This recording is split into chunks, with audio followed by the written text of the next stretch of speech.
بسم الله الرحمن الرحيم إن الحمد لله نحمده ونستعينه ونستغفره ونؤمن به ونتوكل عليه ونعوذ بالله من شرور أنفسنا ومن سيئات أعمالنا من يهده الله فلا مضل له ومن يضلل فلا هادي له وأشهد أن لا إله إلا الله وحده لا شريك له وأشهد أن محمدا عبده ورسوله أرسله بالحق بشيرا ونذيرا وداعيا إلى الله بإذنه وسراجا منيرا اللهم صل على محمد وعلى آل محمد كما صليت على إبراهيم وعلى آل إبراهيم إنك حميد مجيد اللهم بارك على محمد وعلى آل محمد كما باركت على إبراهيم وعلى آل إبراهيم إنك حميد مجيد يا أيها الذين آمنوا اتقوا الله حق تقاته ولا تموتن إلا وأنتم مسلمون يا أيها الناس اتقوا ربكم الذي خلقكم من نفس واحدة وخلق منها زوجها وبث منهما رجالا كثيرا ونساء واتقوا الله الذي تساءلون به والأرحام إن الله كان عليكم رقيبا يا أيها الذين آمنوا اتقوا الله وقولوا قولا سديدا يصلح لكم أعمالكم ويغفر لكم ذنوبكم ومن يطع الله ورسوله فقد فاز فوزا عظيما وقال نبينا صلى الله عليه وسلم فإن أصدق الحديث كتاب الله وخير الهدي هدي محمد صلى الله عليه وعلى آله وصحبه وسلم وشر الأمور محدثاتها وكل محدثة بدعة وكل بدعة ضلالة وكل ضلالة في النار عباد الله أوصيكم وإياي أولا بتقوى الله அல்லாஹ்வுடைய இறை இல்லத்திலே அல்லாஹ் ரப்பல் ஆலமீன் நமக்கு கடமையாக்கியுள்ள ஜும்ஆ என்று சொல்லக்கூடிய இந்த இறை வழிபாட்டை நிறைவேற்றுவதற்காக அல்லாஹ்வால் அருள் செய்யப்பட்ட மனிதர்களாக நாம் எல்லோரும் இங்கு அமர்ந்து கொண்டிருக்கின்றோம். அல்லாஹ் ரப்பல் ஆலமீன் நம்மிடம் இருந்து இந்த அமலையும் இது அல்லாத மற்ற எல்லா விதமான நல்ல அமல்களையும் நம்மிடம் இருந்து அங்கீகரித்து அதற்கான பரிபூர்ணமான நற்கூலிகளையும் தாண்டி அல்லாஹ் ரப்பல் ஆலமீனுடைய திருப்பொருத்தத்தால் அருளால் சூனம் செல்லக்கூடிய பாக்கியத்தை எம் அனைவர்களுக்கும் அனைவருடைய குடும்பத்தார்களுக்கும் அல்லாஹ் ரப்பல் ஆலமீன் தந்தல் புரிவானாக என்று பிரார்த்தனை செய்தவனாக ஆரம்பமாக அல்லாஹ்வை நம்முடைய உள்ரங்க வெளிரங்க வாழ்க்கையிலே பயந்து தக்வா செய்து கொள்ளுமாறு இறையச்சம் கொள்ளுமாறு உங்களுக்கும் எனக்கும் உபதேசம் செய்தவனாக என்னுடைய ஜும்ஆவுடைய உரையை ஆரம்பம் செய்கிறேன். அன்புள்ள சகோதர சகோதரிகளே, உலகில் வாழக்கூடிய மனிதர்களாகிய நம்மில் எல்லோருக்குமே நமக்கு விருப்பமானவர்கள் மீது அவர்கள் மீதான எண்ணமும் அவர்கள் மீதான சிந்தனையும் அவர்கள் மீதான எண்ண ஓட்டங்களும் நமக்கு அதிகமாக இருக்கும். அது நம்முடைய வாழ்க்கையின் ஒவ்வொரு கட்டங்களில் பிரதிபலிக்கவும் செய்யும். நம்மில் பெரும்பாலானவர்கள் மார்க்கத்தை விட்டு தூரமாவதற்கும் மார்க்கத்தினுடைய அங்கங்களில் பங்கு வகிக்காமல் மார்க்கம் கடமையான விஷயங்களை அதை எடுத்துக்கொள்ளாமல் புறக்கணிக்கக்கூடிய பல சூழலை நாம் பார்க்கிறோம். அதற்காக அவர்கள் சொல்லக்கூடிய காரணங்கள் எதுவாக இருக்கும் என்றால், எனக்கு நிறைய வேலை பளுக்கள் இருக்கு, நான் மற்றவர்களை போன்ற அல்ல என்பதாக சொல்லி அவர் எதை காரணமாக சொல்வார் என்றால், எனக்கு குழந்தைகள் உண்டு, மனைவி பிள்ளைகள் உண்டு, குடும்பம் உண்டு, வேலை உண்டு, எனக்கு பிசினஸ் உண்டு என்பதாக சொல்லி மார்க்கத்தினுடைய முக்கியமான அம்சங்களை, நம்ம உபரியான விஷயங்களை சொல்லவில்லை, மார்க்கத்தினுடைய அதாவது கடமையாக்கப்பட்ட அதாவது முக்கியமான அம்சங்கள், ஐவேளை தொழுகையாக இருக்கலாம், ஜக்காத்து கொடுப்பதாக இருக்கலாம், நோன்பு நோன்பதாக இருக்கலாம் ரமலானுடைய மாதத்தில், இன்னும் ஹஜ் செய்வதற்கான சக்திகளும் பணமும் வசதி வாய்ப்பும் எல்லாம் இருந்தும் அதை செய்யாமல் இருப்பதாக இருக்கட்டும்.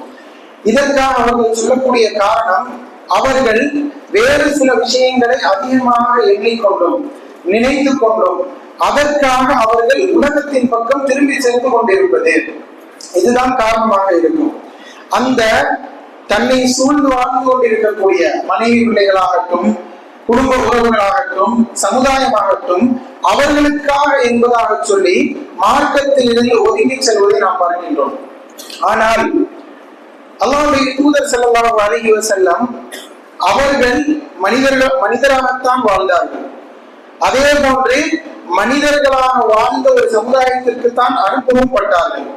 அந்த சமுதாய மக்கள் எப்படி உலகத்தை காரணம் காட்டி மார்க்கத்தை புறக்கணிக்கக்கூடியவர்களாக, குழந்தை குட்டிகளையும் மனைவி செல்வங்களையும் காரணம் காட்டி மார்க்கத்தில் இருந்து தூரமாக கூடியவர்களாகவும் நாம் அவர்களை பார்க்கவில்லை. அவர்களுடைய அந்த எண்ண ஓட்டம் மார்க்கத்தின் பக்கம் இருந்தாலும் கூட அவர்கள் தங்களுடைய குடும்பத்தின் பக்கமும் தங்களுடைய சொத்துபத்துகளின் பக்கமும் அவர்கள் ஆசை உடையவர்களாகத்தான் இருந்தார்கள். ஆனால் நாம் இங்கு சொல்ல வரக்கூடிய பிரதானமான அம்சம் என்னவென்றால்,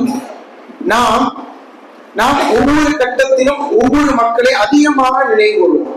சிறிய பிள்ளைகளாக இருக்கும் பொழுது தாய் தந்தையர் மீதான நினைவு நமக்கு அதிகமாக இருக்கும். அதன் பின்னால் நாம் வளர்ந்து ஒரு திருமணம் முடிக்கும் பொழுது மனைவி பிள்ளைகள் மீதான எண்ணம் அதிகமாக இருக்கும். அவர்கள் மீது எடுக்கக்கூடிய அக்கறையும் அவர்கள் மீது காட்டக்கூடிய அந்த ஆர்வமும் அதிகமாக இருக்கும். அதன் பின்னால் பேர பிள்ளைகளை பார்க்கும்போது அவர்கள் மீதான அக்கறை, ஆர்வம், நினைவுகள் அதிகமாக இருக்கும். இப்படி இருந்தாலும் கூட இஸ்லாமிய மார்க்கம் இதை எதையும் நமக்கு தடை செய்யவில்லை. இதற்கு எதற்கும் நமக்கு இல்லை, கூடாது என்பதாக சொல்லி வரையறைகளும் சொல்லி காண்பிக்கவில்லை. ஆனால் சில மக்களை நேசிப்பதை நமக்கு இஸ்லாம் பிரதானமான நோக்கமாக சொல்லி காண்பிக்கின்றது. சில விஷயங்களை நேசிப்பதை இஸ்லாம் நமக்கு பிரதானமான அம்சமாக சொல்லி காண்பிக்கின்றது. அதில் ஆக முக்கியமான ஒரு அம்சம் தான் அல்லாஹ்வுடைய தூதரை நேசிப்பது. அல்லாஹ்வுடைய தூதர் ஸல்லல்லாஹு அலைஹி வஸல்லம் அவர்கள் மீது அன்பு கொள்வது, அவர்களை நேசிப்பதனுடைய அடையாளங்களை தங்களுடைய வாழ்க்கையில் வெளிப்படுத்திக் கொள்வதை இஸ்லாம் நமக்கு பிரதானமான அம்சமாக சொல்லி காண்பிக்கின்றது. அபூ ஹுரைரா ரலியல்லாஹு அன்ஹு அவர்கள் அறிவிக்கக்கூடிய செய்தி நம்ம எல்லோருக்கும் தெரியும். லா யுமினு அஹதுக்கும் ஹத்தா அகூன அஹப்ப இலைஹி மின் வாலிதிஹி வ வலதிஹி வன்னாஸி அஜ்மஈன்.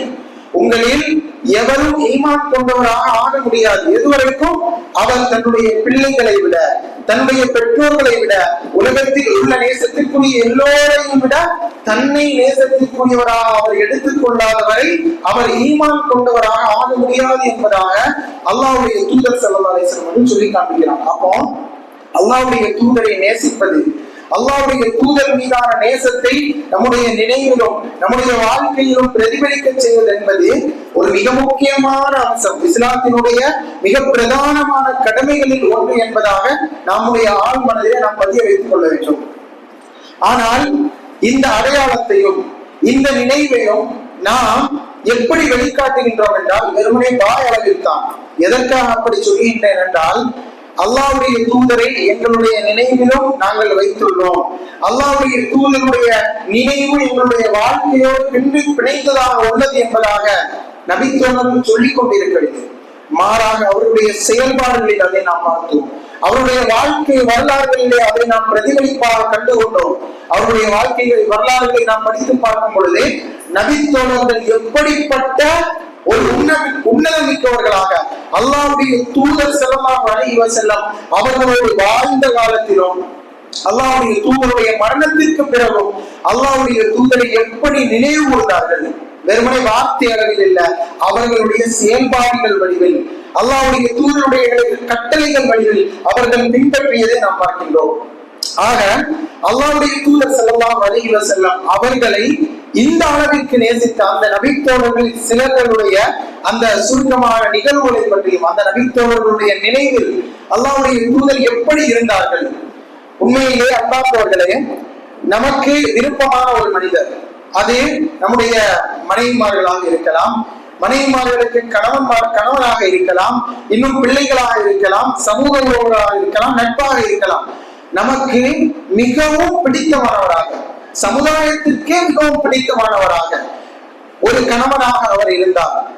ஒரு நல்ல கணவனாக எந்த நேரத்திலும் மனைவியை கஷ்டப்படுத்தாமல் மனைவியுடைய உணர்வுகளை புரிந்து நடக்கக்கூடிய ஒரு நல்ல கணவனாக இருந்து அந்த கணவன் அவரை அந்த மனைவியை விட்டு மரணித்தால், அந்த மனைவி அந்த கணவனை இழந்து போனால் அந்த மனைவியினுடைய வருத்தம், அந்த மனைவியினுடைய அந்த எண்ணங்கள், நினைவுகள், அந்த கணவன் மீதான எண்ணங்கள் எல்லாம் மரணம் வரை அந்த மனைவிக்கு இருக்கும்.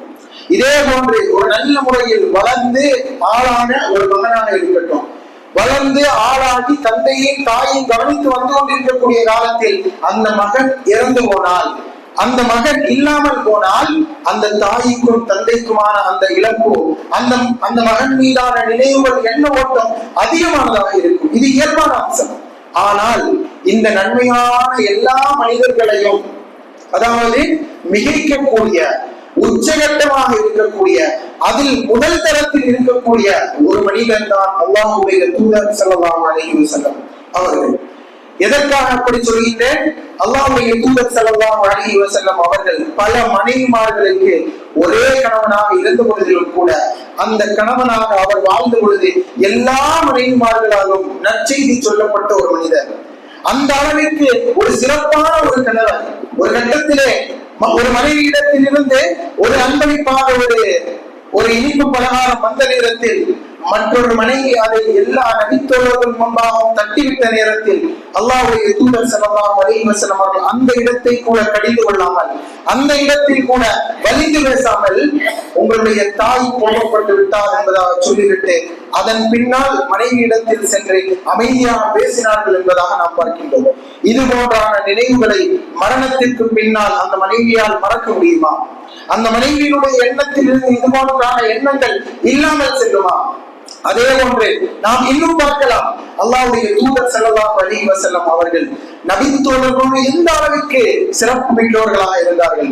நபித்தோழர்களுடைய கவலைகளிலும் கஷ்டங்களிலும் அவர்களில் யாரேனும் பேசுவதற்காக அல்லாஹ்வுடைய தூதரிடத்திலே வந்தால் அதற்காக காது கொடுத்து நின்று கேட்கக்கூடியவர்களாக இருந்தார்கள். எந்த அளவுக்கு என்றால், ஒரு புத்தி சுவாதீனம் இல்லாத ஒரு மனிதர் அல்லாஹ்வுடைய தூதரிடத்தில் வந்து பேசுவதற்காக ஒன்றை கூப்பிட்டு அழைத்து ஒன்றை பேசினாலும் காது கொடுத்து அவருக்கு பதில் கொடுக்கக்கூடிய, நேரம் கொடுக்கக்கூடிய மனிதராக இருந்தார்கள் அல்லாஹ்வுடைய தூதர் ஸல்லல்லாஹு அலைஹி வஸல்லம் அவர்கள். இன்னும் நபித்தோழர்களை நம்ம பார்க்கலாம். அபூபக்கர் ரலியல்லாஹு அன்ஹு அவர்கள் குகையிலும் மலையிலும் பிரயாணத்திலும் ஹிஜ்ரத்திலும் எல்லா இடங்களிலும் இருந்தவர்கள். அப்படிப்பட்ட அல்லாஹ்வுடைய தூதரை அபூபக்கர் இழந்த பொழுது எப்படி இருந்தார்கள், அவர்களுடைய எண்ணங்களில் எப்படி வாழ்ந்தார்கள்? பிலால் போன்ற நபித்தோழர்கள் அவர்களுக்கு சமுதாயத்தில் இரண்டாம் தர மக்களாகத்தான் பார்க்கப்பட்டு வந்து கொண்டிருந்த பொழுது அல்லாஹ்வுடைய தூதர், நீங்களும் எல்லோரை போன்று சமமானவர்கள் தான், அரபியை விட அஜமிக்கோ, கருப்பரை விட வெள்ளையருக்கோ, வெள்ளையரை விட கருப்பருக்கோ எந்த விதமான ஏற்றத்தாலும் சிறப்பும் கிடையாது, இல்லா தக்வா, இறையச்சத்தை கொண்டே தவிர என்பதாக சொன்ன நேரத்தில் இதற்காகவே அல்லாஹ்வுடைய தூதர் முன்பாக வந்து இஸ்லாத்தை என்றவர்கள். அப்படிப்பட்டவர்கள் பிலால். அந்த பிலால் போன்ற நபித்தோழர்கள் அல்லாஹ்வுடைய தூதரோட மதீனா, மக்காவுடைய ஆரம்ப காலம் தொடக்கம் மதீனாவுடைய இறுதி காலம் வரைக்கும் அல்லாஹ்வுடைய தூதரோட இருந்தவர்கள். எந்த அளவிற்கு என்றால், அல்லாஹ்வுடைய தூதர் பெருநாளுடைய உரை நிகழ்த்தும் பொழுது பெண்களுக்கு உரை நிகழ்த்துவதற்காக அல்லாஹ்வுடைய தூதர் வந்து நிற்கின்றார்கள். பிலால் ரலியல்லாஹு அன்ஹு அறிவிக்கின்றார்கள், அல்லாஹ்வுடைய தூதர் என்னுடைய தோள்புதத்தின் மீது கை வைத்தவர்களாகத்தான் பெண்களுக்கு உரை நிகழ்த்தினார்கள். மக்கா வெற்றியின் பொழுது எத்தனையோ தனி சிறந்த நபித்தோழர்கள் இருந்த பொழுதிலும் கூட அல்லாஹ்வுடைய தூதர் இரண்டாம் தர மக்களாக அந்த சமுதாயத்தில் பார்க்கப்பட்ட பிலால் இப்னு அபீ ரலியல்லாஹு அன்ஹு அவர்களோடு கஅபாவுக்குள்ளே உள்ளே சென்றார்கள், சிலைகளை உடைத்தார்கள் என்பதாக நாம் பார்க்கின்றோம். இது அந்த நபித்தோழர்கள் பிலால் ரலியல்லாஹு அன்ஹுடைய உள்ளத்தில் அல்லாஹ்வுடைய தூதர் மரணித்ததற்கு பிறகு எப்படிப்பட்ட ஒரு எண்ண ஓட்டத்தை ஏற்படுத்தி இருக்கும். அன்பார்ந்தவர்களே, அது மட்டுமில்லாமல் அபூதர் என்று சொல்லக்கூடிய ஒரு நபித்தோழர் அல்லாஹ்வுடைய தூதர் ஸல்லல்லாஹு அலைஹி வஸல்லம் அவர்கள் சொன்னார்கள், அபூதரே, இந்த சமுதாயம் உங்களை வெளியேற்றும், நீங்கள் பொறுமையாக இருக்க வேண்டும் என்பதாக சொன்னார்கள். அல்லாஹ்வுடைய தூதர் சொன்ன காரணத்திற்காக பொறுமையாக இருந்தார்கள். எந்த அளவிற்கு என்றால், மக்களை விட்டு ஒதுக்குப்புறமாக ஒரு பகுதியிலே இருந்து தானும் தன்னுடைய மனைவியும் தன்னுடைய அடிமையும் மட்டுமே வாழ்ந்து கொண்டிருந்தார்கள். அல்லாஹ்வுடைய தூதருடைய வார்த்தைக்காக அல்லாஹ்வுடைய தூதர் சொன்னார்கள், அபூதர், நீங்கள் தனிமையிலே நடந்தீர்கள், தனிமையிலே மரணிப்பீர்கள், தனிமையிலே எழுப்பப்படுவீர்கள் என்பதாக அல்லாஹ்வுடைய தூதர் நற்செய்தி சொன்னார்கள். அந்த நபித்தோர்களுடைய உள்ளங்களில் எப்படி அல்லாஹ்வுடைய தூதர் வாழ்ந்தார்கள் அன்பார்ந்தவர்களே, இது போன்றான எக்கச்சக்கமான உதாரணங்கள். அனஸ் இப்னு மாலிக் ரலியல்லாஹு அன்ஹு அவர்கள் மதீனாவிற்கு அல்லாஹ்வுடைய தூதர் வந்த கட்டத்திலேயே உம்மு சுலைம் ரலியல்லாஹு அன்ஹா அவர்கள் அல்லாஹ்வுடைய தூதரிடத்திலே வந்து, அல்லாஹ்வுடைய தூதரே, இவர்தான் அனஸ், என்னுடைய மகன், இவரை உங்களுக்கு பணியாளராக நீங்கள் வைத்துக் கொள்ளுங்கள், உங்களுக்கு ஏதேனும் துணைகள் செய்வதற்கு இவரை ஏற்படுத்திக் கொள்ளுங்கள் என்பதாக சொல்லி அல்லாஹ்வுடைய தூதரிடத்திலே ஒப்படைத்தார்கள். அனஸ் இப்னு மாலிக் ரலியல்லாஹு அன்ஹு அவர்கள் அல்லாஹ்வுடைய தூதருடைய மரணம் வரை கூடவே இருந்தார்கள். அனஸ் இப்னு மாலிக் ரலியல்லாஹு அன்ஹு சொல்லி காண்பிக்கின்றார்கள், அல்லாஹ்வுடைய தூதர் ஸல்லல்லாஹு அலைஹி வஸல்லம் அவர்களோடு நான் 10 வருடங்கள் வாழ்ந்துள்ளேன். எந்த இடத்திலும் அனஸே, நீ ஏன் இதை செய்தாய், ஏன் இதை செய்யவில்லை என்பதாக சொல்லி ஒரு கணமும் அல்லாஹ்வுடைய தூதர் என்னோடு சொன்னது கிடையாது என்பதாக சொல்லி அனஸ் இப்னு மாலிக் ரலியல்லாஹு அன்ஹு அவர்கள் இந்த செய்தியை சொல்லி காண்பிக்கின்றார்கள். அப்படிப்பட்ட ஒரு தலை சிறந்த தலைவர் இல்லாமல் போனால், மரணித்தால், அவருடைய வாழ்க்கை அத்தோடு முடிவு பெற்றால், அந்த நபித்தோழருடைய உள்ளங்களில் எப்படிப்பட்ட ஒரு நினைவு அலையையும் ஒரு கனமான ஒரு எண்ணத்தையும் அவர்களுக்கு மத்தியில் ஏற்படுத்தி இருக்கும் என்பதை நம்ம முக்கியமாக புரிந்து கொள்ள வேண்டும். நம்ம நபித்தோழருடைய வரலாற்றில் படிப்போம், நாம அல்லாஹ்வுடைய தூதருடைய வாழ்க்கை படித்திருப்போம். ஆனால் இது போன்றான கட்டங்களை நாம் நினைத்து பார்க்க வேண்டும். அல்லாஹ்வுடைய தூதரோடு வாழ்ந்தவர்கள், அல்லாஹ்வுடைய தூதரை சந்தித்தவர்கள், அல்லாஹ்வுடைய தூதர் மூலியமாக நடந்த எல்லா விதமான முஅஜிசாக்களையும் பார்த்தவர்கள், அவர்கள் செய்த சிறப்பான அம்சங்கள், எப்படிப்பட்ட மனிதர் அல்லாஹ்வுடைய தூதர், எல்லா விதமான அம்சங்களிலும் அல்லாஹ்வுடைய தூதரோடு இருந்த அந்த நபித்தோழர்கள், அந்த நபித்தோழர்களை விட்டும் அல்லாஹ்வுடைய தூதர் மரணிக்கின்றார்கள். இப்பொழுது அல்லாஹ்வுடைய தூதருடைய அந்த எண்ணம் அந்த நபித்தோழர்களிடத்திலே எப்படி இருந்தது அன்பார்ந்தவர்களே? அல்லாஹ்வுடைய தூதரை நாங்கள் அதிகமாக புகழ வேண்டும் என்கின்ற எண்ணத்தில் அவர்கள் அல்லாஹ்வுடைய தூதர் காட்டித் தராத வழிமுறைகளை பின்பற்றினார்களா? அல்லாஹ்வுடைய தூதர் ஸல்லல்லாஹு அலைஹி வஸல்லம் அவர்கள் எச்சரித்த காரியங்களை அவர்கள் செய்தார்களா என்று பார்த்தால் எதுவுமே இல்லை. அல்லாஹ்வுடைய தூதர் ஸல்லல்லாஹு அலைஹி வஸல்லம் அவருடைய வழிமுறைகளை பின்பற்றினார்கள். அல்லாஹ் ரப்புல் ஆலமீன் சொல்லி காண்பிக்கின்றான், வமா ஆதாகுமுர் ரசூல் ஃபகுது, இந்த நபி உங்களுக்கு எதை கொண்டு வந்தாரோ அதை எடுத்துக் கொள்ளுங்கள், வமா நஹாகும் அன்ஹு ஃபன்தஹு, எதை விட்டும் உங்களை தடுத்தாரோ அதிலிருந்து விலகிக் கொள்ளுங்கள் என்பதாக அல்லாஹ் ரப்புல் ஆலமீன் இந்த நபியை பற்றி சொல்லி காண்பிக்கின்றார். அப்படிப்பட்டவர்களாக வாழ்ந்தார்கள். கூட வாழ்ந்தவர்கள் யார் அன்பார்ந்தவர்களே? அல்லாஹ்வுடைய தூதரை நேசிப்பதில் உச்சகட்ட நேசமுடையவர்கள். குபைர் என்று சொல்லக்கூடிய ஒரு நபித்தோழர், அல்லாஹ்வுடைய தூதர் ஸல்லல்லாஹு அலைஹி வஸல்லம் அவர்களுக்கு மிகவும் பிரியமான ஒரு நபித்தோழர். அவர் பத்ருடைய போர்க்களத்திற்கு பின்னால் அந்த குறைஷ் மக்களால், மக்காவில் இருக்கக்கூடிய மக்களால் சிறைபிடிக்கப்படுகின்றார். சிறைபிடிக்கப்பட்டதற்கு பின்னால் அந்த குறைஷ், அந்த மக்காவில் உள்ள மக்கள் குபைருக்கு ஒவ்வொரு நாட்களுக்கு பின்னால் உங்களுக்கு தண்டனை கொடுக்கப்படும், உங்களுக்கு இதற்கான தண்டனைகள் நிச்சயமாக கிடைக்கும் என்பதாக சொல்லி எச்சரிக்கை செய்து கொண்டே வருகின்றார்கள். ஒரு கட்டம் வருகின்றது, யார் குபைர் ரலியல்லாஹு அன்ஹு அவர்கள் எந்த வீட்டில் அடைக்கப்பட்டிருக்கின்றாரோ அந்த வீட்டில் இருக்கக்கூடிய குழந்தை, குபைர் ரலியல்லாஹு கெட்டப்பட்டுள்ளார்கள் சங்கிலியால். அந்த நேரத்தில் அந்த வீட்டினுடைய குழந்தை குபைர் ரலியல்லாஹு அன்ஹுக்கு அருகாமையில் வருகின்றது. குபைர் ரலியல்லாஹு அன்ஹுடைய மடியில் அந்த குழந்தை அமர்கின்றது. அந்த வீட்டினுடைய பெண்மணி பார்த்துவிட்டு பயப்படுகின்றார்கள்.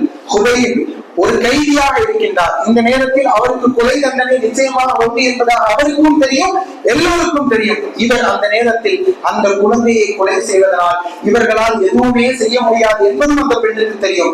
அந்த நேரத்தில் குழந்தை பயந்த, அந்த பெண்மணி பயந்த பொழுது குபைர் ரலியல்லாஹு அன்ஹு சொன்னார்கள், பயப்பட வேண்டாம், நாங்கள் குழந்தைகளை கொலை செய்ய மாட்டோம், எங்களுடைய தூதர் எங்களுக்கு அதை காண்பித்து தரவும் இல்லை, அப்படி செய்யவும் சொல்லவில்லை என்பதாக சொல்லி அந்த நல்ல முறையில் நடந்து கொண்டால் அந்த பெண்மணி சொல்கின்றால், குபைரை போன்றான ஒரு கைதி என்னுடைய வாழ்க்கையில் நான் பார்த்தது இல்லை. அதன் பின்னால் குபைர் ரலியல்லாஹு அன்ஹு அவர்களுக்கு மக்கள் மத்தியில் வைத்து தண்டனை கொடுக்கப்படுகின்றது. அந்த நேரத்தில் குபைரே, உங்களுடைய ஆசை என்ன? எனக்கு 2 ரக்காத்துகள் தொழ வேண்டும் என்பதாக சொல்லி 2 ரக்காத்துகள் தொழுவதற்காக வருகின்றார்கள். தொழுகையை சீக்கிரம் முடித்துவிட்டு சொன்னார்கள், நான் பயந்துதான் தொழுகையை நீட்டினேன் என்று நீங்கள் நினைத்துக் கொள்ளக்கூடாது என்பதற்காகத்தான் தொழுகையை சுருக்கமாக தொழுதேன் என்பதாக சொல்கிறார்கள். உடனே அந்த மக்கள் ஒரு வாய்ப்பு கொடுக்கிறாங்க, ஹுவைபே உங்களுக்கு ஒரு சான்ஸ் தரும். என்ன சான்ஸ் தெரியுமா? நீங்கள் இந்த நேரத்தில் உங்களுக்கான தண்டனையை நாங்கள் ரத்து செய்கின்றோம், உங்களை விடுதலை செய்கின்றோம். நீங்கள் இந்த இடத்தில், அதாவது உங்களை கொலை செய்வதற்காக, உங்களுக்கு தண்டனை கொடுப்பதற்காக நிறுத்தப்பட்டுள்ள இந்த இடத்தில் முஹம்மது நிற்பதாக, முஹம்மது நிற்பதை நினைப்பதாக நான் எண்ணுகின்றேன் என்று நீங்கள் சொன்னால் போதும் உங்களை விட்டு விடுகின்றோம் என்று சொன்ன ஒரே ஒரு வார்த்தைக்கு அவர்கள் குபைரதியை கேட்டார்கள்.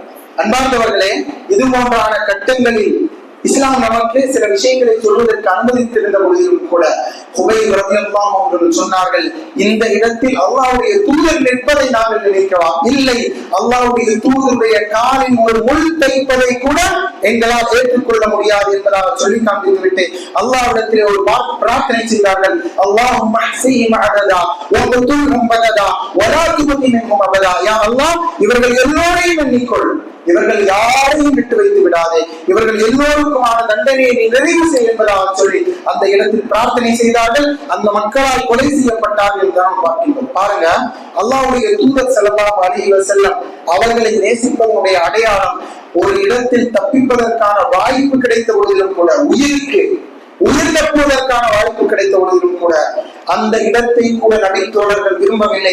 அல்லாஹ்வுடைய தூதர் நிற்பதை கூட நினைக்காதவர்கள் அல்லாஹ்வுடைய தூதரை எந்த அளவிற்கு தன்னுடைய வாழ்க்கையில் நினைவு கொண்டிருப்பார்கள் என்பார்களே. அல்லாஹ்வுடைய தூதருடைய மரணத்திற்கு பிறகு அனஸ் இப்னு மாலிக் ரலியல்லாஹு அன்ஹு அவர்கள் சொல்லுகின்றார்கள், அல்லாஹ்வுடைய தூதர் ஸல்லல்லாஹு அலைஹி வஸல்லம் அவர்கள் எப்பொழுது மதீனாவிற்குள் வந்தார்களோ, எப்பொழுது அல்லாஹ்வுடைய தூதர் ஸல்லல்லாஹு அலைஹி வஸல்லம் அவர்கள் மதீனாவிற்குள் வந்தார்களோ அந்த நாள் அல் மதீனத்து அல்லாஹ் மின் குல்லி ஷை, மதீனா எங்கும் ஒளி பரவியது, ஒளி வீச ஆரம்பித்தது. எந்த நாளில் அல்லாஹ்வுடைய தூதர் ஸல்லல்லாஹு அலைஹி வஸல்லம் அவர்கள் எங்களை விட்டு பிரிந்தார்களோ, மரணித்தார்களோ, அந்த நாள் அந்த நாளிலிருந்து மதீனா இருளத் தொடங்கியது என்பதாக அனஸ் இப்னு மாலிக் ரலியல்லாஹு அன்ஹு அறிவிக்கிறார்கள். பாருங்க, அல்லாஹ்வுடைய தூதர் வந்த நேரம் ஒளி வீசியது, அல்லாஹ்வுடைய தூதர் மரணித்த நாள் எங்களுக்கு இருண்டு போனது என்பதாக நபித்தோழர்கள் அறிவிக்கின்றார்கள்.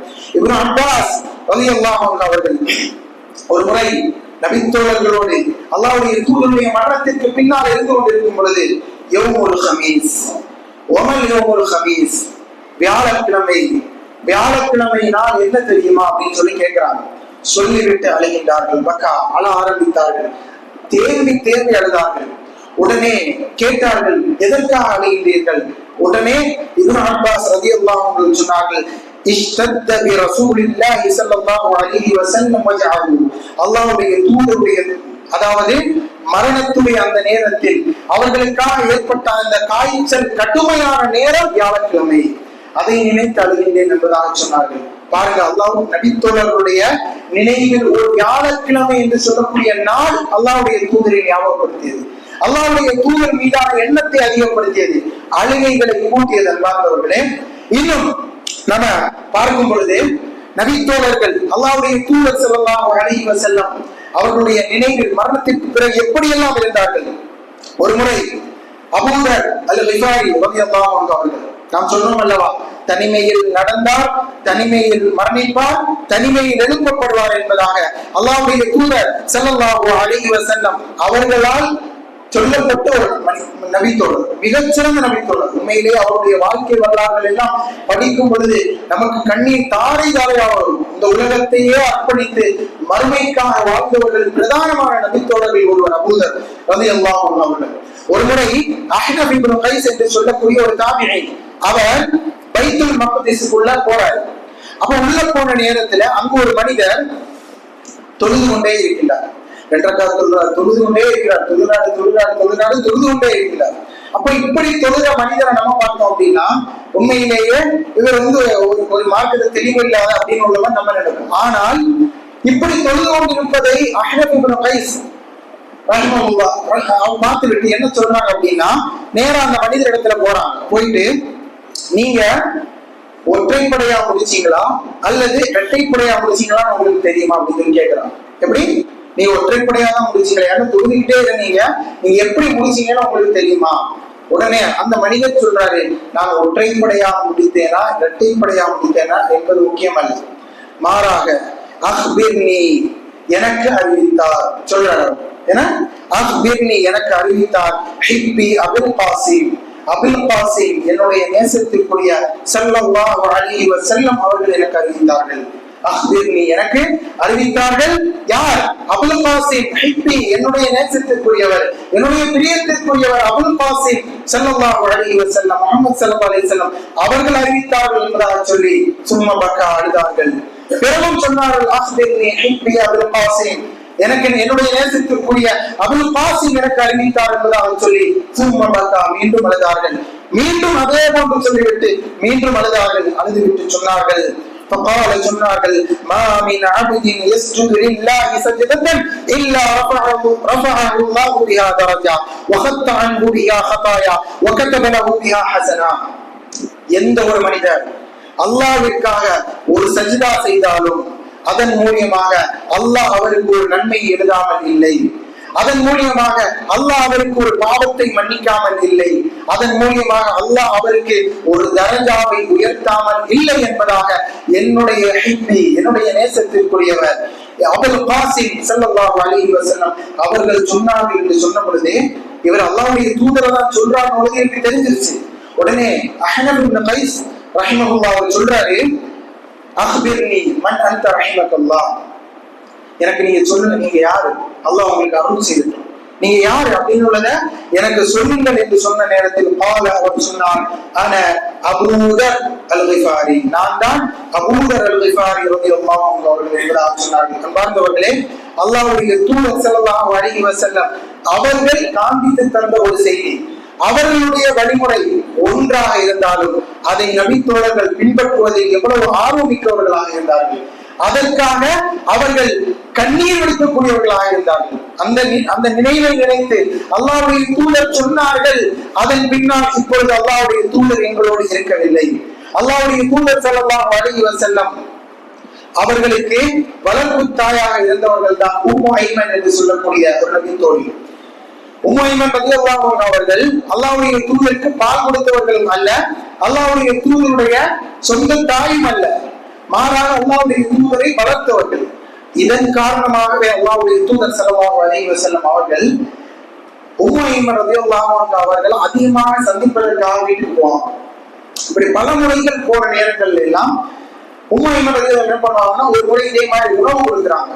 அல்லாஹ்வுடைய தூதர் அந்த உணவு வேண்டாம்னு சொல்லிட்டு தவிர்க்கிறாங்க. மிகவும் கடுமையான கடிந்து கொள்கிறார்கள், நீ ஒன்றுதான் ஆக வேண்டும் என்பதாக சொல்லி ஒரு தாயுடைய ஸ்தானத்தில் இருந்து அல்லாஹ்வுடைய தூதரிடத்திலே பேசுகின்றார்கள். அல்லாஹ்வுடைய தூதர் பொறுமையாக இருந்தார்கள், அமைதியாக இருந்தார்கள். அன்பார்ந்தவர்கள் யோசிக்க வேண்டும், கடிந்து கொண்டது சொந்த தாயோ பால் கொடுத்த தாயோ அல்ல, வளர்ப்பு தாய். வெறுமனே வளர்ப்பு தாயாக இருந்த பொழுதிலும் கூட, நான் அல்லாஹ்வுடைய தூதர் என்ற ஸ்தானத்தில் இருந்த பொழுதிலும் கூட அல்லாஹ்வுடைய தூதர் அந்த தாயை மன்னித்தார்கள். அல்லாஹ்வுடைய தூதர் சொன்னார்கள், உம்மி பகத உம்மி, என்னுடைய தாய்க்கு பின்னான தாய் உம்மு ஐமன் ரலியல்லாஹு அன்ஹா. அப்படிப்பட்ட உம்மு ஐமன் ரலியல்லாஹு அன்ஹா அவர்கள் அல்லாஹ்வுடைய தூதருடைய மரணத்திற்கு பிறகு எப்படிப்பட்ட நினைவுடையவர்களாக இருந்தார்கள். அபூபக்கர் உமர் ரலியல்லாஹு அன்ஹு அவர்கள் உம்மு ஐமன் ரலியல்லாஹு அன்ஹா அவர்களை சந்திப்பதற்காக செல்கின்றார்கள். சென்ற நேரத்தில் உம்மு ஐமன் ரலியல்லாஹு அன்ஹா அவர்கள் அபூபக்கர் உமர் ரலியல்லாஹு அன்ஹு அவர்களை பார்த்து விட்டு அழுறாங்க. உடனே அபூபக்கர் உமர் ரலியல்லாஹு அன்ஹு ரெண்டு பேரும் கேட்கிறாங்க, மா யுபகீக ஃபமா இன்தல்லாஹி கைருல் லிரசூலில்லாஹி ஸல்லல்லாஹு அலைஹி வஸல்லம், எதற்காக அழுறீங்க? அல்லாஹ் ரப்பல் ஆலமீன் அல்லாஹ்வுடைய தூதருக்கு கைரை தானே கொடுப்பான் என்பதாக சொல்லி சொன்ன நேரத்தில் قالت உம்மு ஐமன் ரலியல்லாஹு சொன்னார்கள், இன்னி லா அலமு அன்ன மா இன்தல்லாஹி கைருல் லிரசூலில்லாஹி ஸல்லல்லாஹு அலைஹி வஸல்லம், அல்லாஹ்வுடைய தூதருக்கு அல்லாஹ் ரப்பல் ஆலமீன் கைரைத்தான் கொடுப்பான் என்பதாக எனக்கு தெரியும். வலாகின்னி என்றாலும் அபூகி அன்னல் வஹ்ய கத் இன்கதஅ மினஸ் ஸமா, வானத்தில் இருந்து வஹி அல்லாஹ்வுடைய தூதருடைய மரணத்திற்கு பிறகு நிற்கப்பட்டு விட்டதே என்பதை நினைத்து நான் அழுகின்றேன் என்பதாக சொன்ன நேரத்தில் அதை கேட்டு அபூபக்கர் உமர் ரலியல்லாஹு அன்ஹுமா இரண்டு பேரும் அழுதார்கள் என்பதாக நம்ம பார்க்கின்றோம். பாருங்க, அல்லாஹ்வுடைய தூதர் வாழ்ந்தார்கள், வாழும்பொழுது பிரதானமான அம்சமாக இருந்தது வஹி இருந்தது, நேரடியாக இறங்கியது. இரண்டு பேருக்கு மத்தியில் பிரச்சனை ஏற்படும், இரண்டு பேருக்கு மத்தியில் ஏதேனும் சச்சரவுகள் ஏற்படும் போது அல்லாஹ்வின் புறத்திலிருந்து வழியாக வரும். நாம எவ்வளவுதான் ஒருவருக்கு சட்டங்கள் சொன்னாலும், மார்க்கம் சொல்லிவிட்டது என்பதை அவர்களுக்கு காண்பித்தாலும், அல்லாஹ்வுடைய தூதர் சொல்லி காண்பிக்கக்கூடிய அந்த வகையுடைய செய்தி போன்று எதுவுமே இருக்காது. அதன் காரணமாகத்தான் அவர்கள் அல்லாஹ்வுடைய தூதருடைய எண்ணத்தை நினைத்து, வகையுடைய எண்ணத்தை நினைத்து அழுதார்கள் என்பதாக நாம் பார்க்கின்றோம். இன்னும் நபித்தோழர்களுடைய எக்கச்சக்கமான நிலைகள், ஒவ்வொரு நபித்தோழர்களுடைய எண்ண அலைகளிலும் ஒவ்வொரு கட்டங்களிலும் மரணத்திற்கு பிறகும் அல்லாஹ்வுடைய தூதர் எப்படி நினைவு மிக்கவர்களாக இருந்தார்கள். பிலால், அன்பார்ந்தவர்களே, அல்லாஹ்வுடைய தூதர் நாம் முன்னர் சொன்னதை போன்று அல்லாஹ்வுடைய தூதரோடு இருந்தவர்கள், அல்லாஹ்வுடைய தூதருடைய ஒவ்வொரு கட்டங்களிலும் வாழ்ந்தவர்கள். ஆரம்ப கட்டத்தில் இஸ்லாத்திற்காக கடன் எடுக்கக்கூடிய சூழல் வந்த பொழுது பிலாலைத்தான் அல்லாஹ்வுடைய தூதர் அனுப்பி வைத்தார்கள். பிலால் எப்படிப்பட்ட ஒரு கடுமையை அல்லாஹ்வுடைய தூதருடைய மரணத்திற்கு பிறகு சந்தித்தார்கள் என்று சொன்னால், அபூபக்கர் ஆட்சியில இருக்கின்றார்கள். ஆட்சியில் இருக்கும் பொழுது பிலால் ரலியல்லாஹு அன்ஹு அவர்கள் ஷாம் நோக்கி பிரயாணம் செய்வதற்காக ஊரை விட்டு வெளியே போறாங்க. உடனே அபூபக்கர் ரலியல்லாஹு அன்ஹு அவர்கள் அந்த நேரத்தில் ஆட்சியாளர், பாருங்க, அல்லாஹ் அந்த நேரத்தில் ஆட்சியாளராக இருக்கின்றார். வந்து கேட்கிறாங்க, எங்க போறீங்க அப்படின்னு சொல்லி. உடனே பிலால் ரலியல்லாஹு அன்ஹு சொல்றாங்க, நான் மதீனாவில் இருப்பதற்கு விரும்பவில்லை, நான் ஷாம் நோக்கி பிரயாணம் செய்கின்றேன். ஏன், எதனால நீங்க எங்களோட இருக்கு? ஏன்னா பிலால் போன்ற நபித்தோழர்கள் மஷ்ஹூர் பிரபல்யமான நபித்தோழர்கள், அவர்களோடு இருப்பதுதான் அவர்கள் மிக கண்ணியமானதாகவும் சிறப்பானதாகவும் கருதினார்கள். பாருங்க, சமுதாயத்தில் இரண்டாம் தர மக்களாக பார்க்கப்பட்ட மனிதராக இருந்தவர் ஆரம்பத்தில் பிலால். அல்லாஹ்வுடைய தூதர் அவருக்கு கொடுத்த சிறப்பும், ஆட்சியாளரை வந்து நின்று பேசுகின்றார், நீங்கள் எங்களோட இருந்து கொள்ளுங்கள். பிலால் சொல்றாங்க, இல்லை, என்னால் இருக்க முடியவில்லை. ஏன் என்று கேட்ட பொழுது பிலால் ரலியல்லாஹு அன்ஹு ஒரு வார்த்தை சொன்னார்கள், அல்லாஹ்வுடைய தூதர் இல்லாத மதீனாவை என்னுடைய கண்களால் பார்க்க முடியவில்லை என்பதாக சொன்னார்கள். அல்லாஹ்வுடைய தூதர் இல்லாத மதீனாவை என்னால் கண்ணால் பார்க்க முடியவில்லை என்பதாக சொல்லி கண்ணீர் வடித்தார்கள். பாருங்க, அல்லாஹ்வுடைய தூதரோடு வாழ்ந்தார்கள், அல்லாஹ்வுடைய தூதரோடவே அவங்க எல்லா விதமான விஷயங்களிலும் கலந்து கொண்டார்கள். அல்லாஹ்வுடைய தூதர் இல்லாமல் போன அந்த இடங்களை, அல்லாஹ்வுடைய தூதரோடு நடந்த சாலை பாதை, அல்லாஹ்வுடைய தூதரோடு சென்ற வீடுகள், அல்லாஹ்வுடைய தூதரோடு பேசிய மக்கள் பார்க்கும் பொழுதெல்லாம் அல்லாஹ்வுடைய தூதருடைய நினைவு வருகின்றது. எங்களால் அல்லாஹ்வுடைய தூதர் இல்லாத மதீனாவை பார்க்க முடியவில்லை, எனக்கு வழிவிடுங்கள் என்று சொன்னார்கள். அபூபக்கர் ரலியல்லாஹு அன்ஹு கெஞ்சினார்கள். ஆட்சியாளர் என்பவர்களே, அல்லாஹ்வுடைய தூதர் கொடுத்த சிறப்பை பாருங்கள். ஆட்சியாளர் அடிமையாக இருந்து விடுதலை செய்யப்பட்ட மனிதரிடத்தில் கெஞ்சுகின்றார். பிறகு பிலால் ரலியல்லாஹு அன்ஹு அவர்கள் அபூபக்கர் ரலியல்லாஹு அன்ஹு அந்த அளவிற்கு சொன்ன காரணத்தினால் மதீனாவிலே இருந்து விடுகின்றார்கள். அபூபக்கர் சொன்ன காரணத்தினால்தான் இருந்தார்கள். பின்னர் அபூபக்கர் ரலியல்லாஹு அன்ஹு மரணித்ததற்கு பின்னால் உமரினுடைய ஆட்சி வருது, கிளம்பிடுறாங்க. உமர் கேட்கிறாங்க, எங்க போறீங்க? ஷாம் போறேன், போராடலாம் போறேன், ஜிஹாத் செய்யலாம் போறேன், ஷஹீதாவலாம் போறேன்.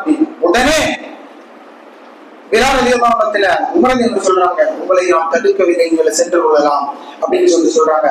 பின்னர் ஷாம் தேசம் வெற்றி கொள்ளப்பட்டு அந்த நேரத்தில் மக்கள் எல்லோரும், முஸ்லிம்கள் எல்லோரும் மதீனாவில் இருந்து எங்கே ஷாமிற்கு வந்த நேரத்தில் ஷாமில் வைத்து அதற்கு அதுவரைக்கும் அல்லாஹ்வுடைய தூதருடைய மரணத்திற்கு பின்னால் பிலால் ரலியல்லாஹு அன்ஹு எங்குமே வாக்கு சொல்லவில்லை. ஷாம் வெற்றி கொள்ளப்பட்ட நேரத்தில் பல காலங்கள் ஆகிவிட்டது. அபூபக்கருடைய வாழ்க்கை முடிந்து அதன் பின்னால் உமருடைய வாழ்க்கையின் ஒரு பாதி கட்டத்தில் நடக்கக்கூடிய ஒரு நிகழ்வு. அந்த நேரத்தில் பிலால் ரலியல்லாஹு அன்ஹு சொல்றாங்க, நான் பாங்கு சொல்றேன். அந்த நேரத்தில் பிலால் ரலியல்லாஹு அன்ஹு அவர்கள் பாங்கு சொன்னார்கள். அதை கேட்டு எல்லோரோ நபித்தோழர்கள் அழுதார்கள். உமர் தேம்பி தேம்பி அழுதார் என்பதாக உமர் ரலியல்லாஹு அன்ஹுடைய பணியால் அறிவிக்கின்றார்கள். அன்பார்ந்தவர்களே, பாருங்க, ஒரு பாங்கோசை அல்லாஹ்வுடைய தூதரை ஞாபகப்படுத்தியது. உமர் ரலியல்லாஹு அன்ஹு சொல்றாங்க, எங்களுக்கு அல்லாஹ்வுடைய தூதருடைய நினைவை பிலாலுடைய பாங்கோசையை நினைவுபடுத்தியது அப்படின்னு சொல்றாங்க. பாருங்க, ஒவ்வொரு கட்டங்களிலும். இதனால தான் பிலால் ரலியல்லாஹு அன்ஹு மரண நேரத்தில் இருக்கும் பொழுது, மரண நேரம் அந்த நேரத்தில் இருக்கும் பொழுது பிலால் வந்து சிரிக்கிறாங்க. மனைவி கேட்கிறாங்க, எதற்காக நீங்க சிரிக்கிறீங்க? அப்போ பிலால் ரலியல்லாஹு அன்ஹு சொன்னாங்க, கதன் நல்கா முஹம்மதன் வ ஸஹ்பஹு, நாளை நான் முஹம்மதையும் முஹம்மதுடைய தோழர்களையும் ரலியல்லாஹு அன்ஹு ஸல்லல்லாஹு அலைஹி வஸல்லம் அவர்களையும் சந்திக்க செல்கின்றேன் என்பதாக சொல்லி பிலால் ரலியல்லாஹு அன்ஹு மரணித்தார்கள் என்பதாக நாம் பார்க்கின்றோம். பாருங்க, நபித்தோருடைய ஒவ்வொரு கட்டங்களிலும் ஒவ்வொரு இடங்களிலும் அல்லாஹ்வுடைய தூதருடைய நினைவுகள் உயிர் பெறக்கூடியதாக இருந்தது. அல்லாஹ்வுடைய தூதரை நினைத்து கண்ணீர் வடிக்கக்கூடியவர்களாக இருந்தார்கள். ஆக அன்பார்ந்தவர்களே, இது போன்றான விஷயங்கள் நமக்கு உணர்வை ஏற்படுத்துவதோடு அல்லாஹ்வுடைய தூதருடைய கட்டளைகளுக்கு பின்பற்றக்கூடியவர்களாக நாம் இருக்க வேண்டும். அதனால தான் அல்லாஹ் ரப்பல் ஆலமீன் அந்த தூதரை பற்றி சொல்லி காண்பிக்கின்றான். لقد جاءكم رسول من انفسكم عزيز عليه ما عنتم حريص عليكم بالمؤمنين رؤوف رحيم. உங்களிடத்தில் ஒரு தூதர் வந்திருக்கின்றார், உங்களுக்கு கஷ்டம் தருவது அவருக்கு கவலை ஏற்படுத்துகின்றது, உங்கள் மீது அவர் பேர் ஆர்வம் மிக்கவராகவும் ரஹூஃபாகவும் ரஹீமாகவும் இருக்கின்றார் என்பதாக சொல்லி அல்லாஹ் ரப்பல் ஆலமீன் வசனம் இறக்குகின்றார். அன்பார்ந்தவர்களே, இந்த வசனத்தை நாம் இப்படி புரிந்து கொண்டால்தான் நபித்தோழர்கள் அந்த தூதரோடு எப்படி இருந்தார்கள். முஹம்மது ரசூலுல்லாஹ், முஹம்மது அல்லாஹ்வுடைய தூதர், முஹம்மது ரசூலுல்லாஹ் வல்லதீன மஅஹு, அவரோடு இருந்த அந்த தோழர்கள் அஷித்தாஉ அலல் குஃபார், காஃபிர்களோடு கடுமையானவர்கள், ருஹமாஉ பைனஹும், தங்களுக்கு மத்தியிலே சகோதரத்துவத்தோடு இருக்கக்கூடியவர்கள், தங்களுக்கு மத்தியில் அன்போடும் நேசத்தோடும் பாசத்தோடும் இருக்கக்கூடியவர்கள் என்றாக சொல்லி அந்த நபித்தோழர்களையும் அல்லாஹ் ரப்பல் ஆலமீன் சொல்லி காண்பிப்பதை நாம் பார்க்கிறோம். ஆக இது போன்றான செய்திகள் நமக்கு உணர்த்தக்கூடிய பிரதானமான அம்சம், நாங்கள் அல்லாஹ்வுடைய தூதரை நேசிக்கின்றோம் என்பதாக சொல்லி ஒரு போஸ்டர் அடிச்சுக்கொண்டு ஊராக நடப்பதோ, அல்லாஹ்வுடைய தூதரை நேசிக்கின்றோம் என்பதாக சொல்லிவிட்டு மார்க்கத்தில் இல்லாத காரியங்களை பின்பற்றுவது அல்ல. அன்பார்ந்தவர்களே, என்னுடைய வாழ்க்கையின் ஒவ்வொரு கட்டங்களிலும் அது நான் பல்குறக்குவதாக இருக்கட்டும், நான் சிரிப்பதாக இருக்கட்டும், நான் என் தாயோடு நல்ல முறையில் நடப்பதாக இருக்கட்டும், என்னுடைய மனைவி பிள்ளைகளை மதிப்பதாக இருக்கட்டும், எல்லா இடங்களிலும் அல்லாஹ்வுடைய தூதருடைய வாழ்க்கை என்னுடைய வாழ்க்கையோடு கலந்திருந்தால் அதுதான் நான் அல்லாஹ்வுடைய தூதரை நேசிப்பதற்கான அடையாளம் என்பதை நம்முடைய ஆள் மனதிலே நாம் பதிய வைத்துக் கொள்ள வேண்டும். அப்படிப்பட்ட நன்மக்களாக அல்லாஹ் ரப்பல் ஆலமீன் நம் அனைவர்களையும் ஆக்கி அருள்வானாக. ரப்பனா ஆத்தினா ஃபித் துன்யா ஹஸனா வ ஃபில் ஆখিরাতি ஹஸனா வ கினா அஸாபன் நார்.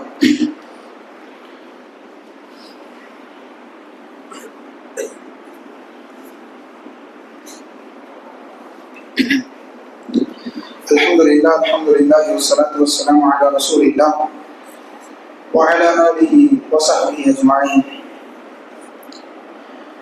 அன்புள்ள சகோதர சகோதரிகளே, இன்றைய ஜும்ஆவுடைய முதல் உரையிலே நபித்தோழர்களுடைய நினைவில் நபிகளார் ஸல்லல்லாஹு அலைஹி வஸல்லம் அவர்கள் எப்படி வாழ்ந்தார்கள் என்பதாக சொல்லி சில முக்கியமான நிகழ்வுகளை சொல்லி அதன் மூலியமாக நாம் எப்படி நடக்க வேண்டும் என்கின்ற மிக பிரதானமான ஒரு சில அம்சங்களை உங்களுக்கு ஞாபகப்படுத்தும்.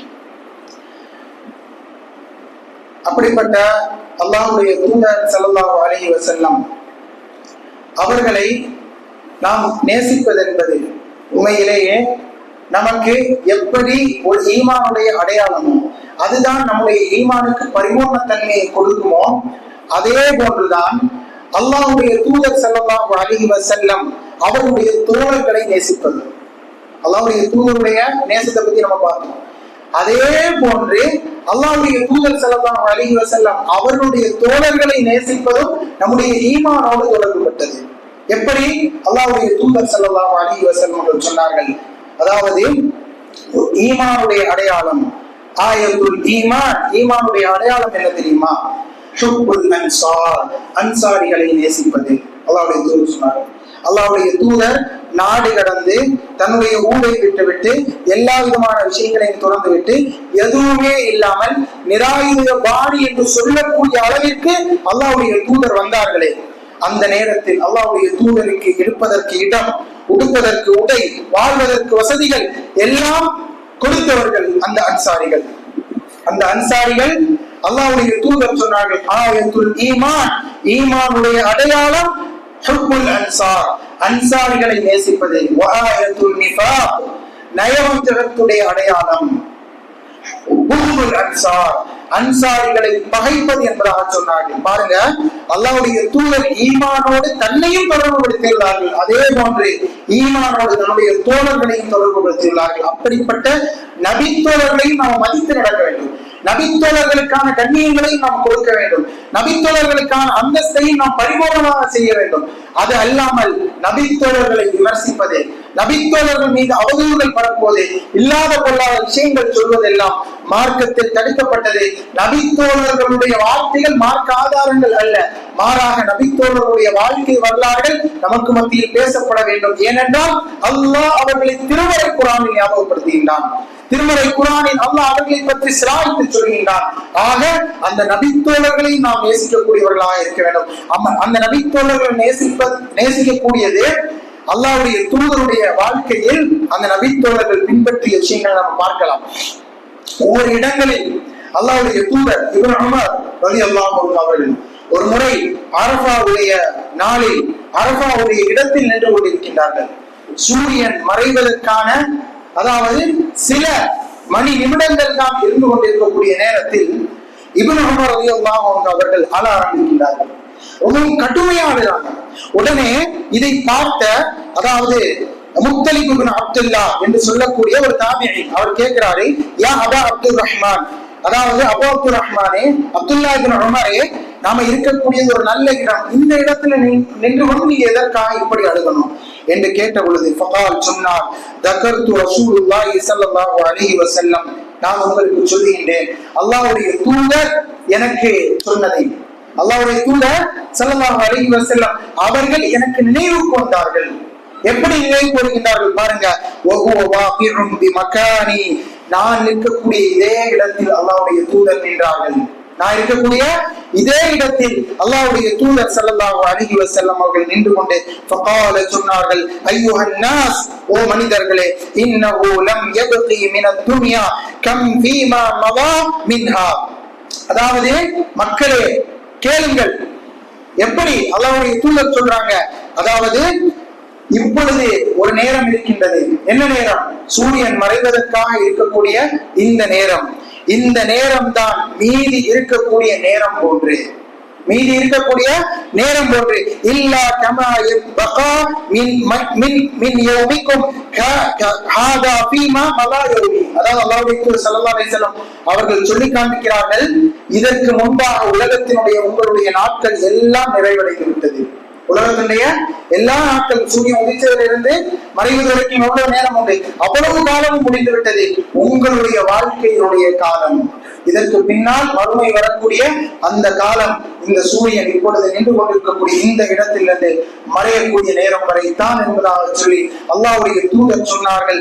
அந்த வார்த்தையை நினைத்தும் அல்லாஹ்வுடைய தூதரை நினைத்தும் நான் அழுகின்றேன் என்பதாக சொல்லி இப்னு உமர் ரலியல்லாஹு அன்ஹு அவர்கள் அறிவிக்கக்கூடிய இந்த செய்தியை நாம் பார்க்கிறோம். பாருங்க, எல்லா இடங்களிலும் நபித்தோழர்கள் அல்லாஹ்வுடைய தூதரின் எடுத்து கண்ணீர் வடித்ததை போன்று அல்லாஹ்வுடைய தூதருடைய வாழ்க்கையை பிரதிபலிக்கக்கூடியவர்களாக இருந்தார்கள். அதனால தான் நபித்தோழர்களுடைய வாழ்க்கை அல்லாஹ்வுடைய தூதருடைய வார்த்தையோடு ஒத்து போகும் பொழுது அதை எடுத்துக்கொள்ள வேண்டும்.